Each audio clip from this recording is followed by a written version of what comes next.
Hey there, welcome to our channel. Still on a silent song and other stories on our 13th story, actually not our 12th story. We're looking at Boyi by Gloria Mwaniga from Kenya. Boyi is a touching and emotional story based on the real events of 2005 land war in Mount Elgon in Kenya. The story is narrated by a young girl who tells the painful story of how her brother Boyi was taken by a brutal militia group that was formed to fight against the government decision to give their land to strangers. When Boyi's father, famously known as Baba, is unable to pay the 40,000 demanded by the militia leader Matwekei for land protection and betrayal tax, he is forced to give away his 15-year-old son, Boyi, in exchange for the family's safety. Boyi is then recruited into the militia and later becomes an important figure serving as the right-hand man to Makwetei. However, when the government starts Operation Okoa Maisha to wipe out the militia, Boyi is killed by government soldiers. His family receives the breaking news through the newspaper article brought by Simone. The story highlights many serious effects of war. Young boys are forcefully taken from their homes and made to join the militia. Even children as young as 10 are recruited and girls are taken to cook or are abused.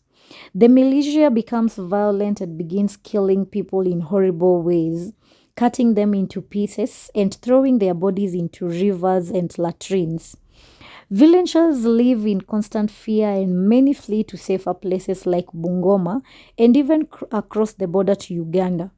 Schools are closed, farms are abandoned, and people live in deep suffering. The war does not just destroy homes, it breaks families, hearts, and hopes. Betrayal is another strong theme in the story. Baba is seen as a traitor because he once helped the government officer by giving him tools. The militia also betrays its own people by turning against them and killing those they had promised to protect. Even though they started with good intentions, they end up hurting innocent people. Baba is forced to betray his own son to save the rest of the family, a choice that leaves deep emotional scars. The story also shows how traditions and beliefs play a role during difficult times. When Boyi disappears and is presumed dead, Baba and his cousin bury a banana stem wrapped in clothes following a ritual that symbolizes sending away death. The falling of the Nandi flame tree in front of the house is taken as a sign or omen which the narrator believes means something bad has happened, while Mama believes it means an evil has been removed. The pain and suffering of the family are shown clearly. Mama goes almost mad after Boyi is taken. She stops eating, talks to herself and refuses to believe that her son is gone. She still holds on to the hope that he will return. The narrator, that is Boyi's sister, feels sick and heartbroken and cries when she learns that her brother is dead.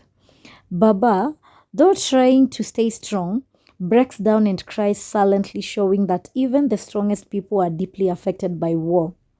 In the end, Boyi is a powerful story that shows the tragic effect of land conflict and war on ordinary people. It reminds us of how political and social problems can tear apart families and destroy lives. The story is deeply emotional and highlights important issues like land ownership, forced recruitment, betrayal, pain, and tradition.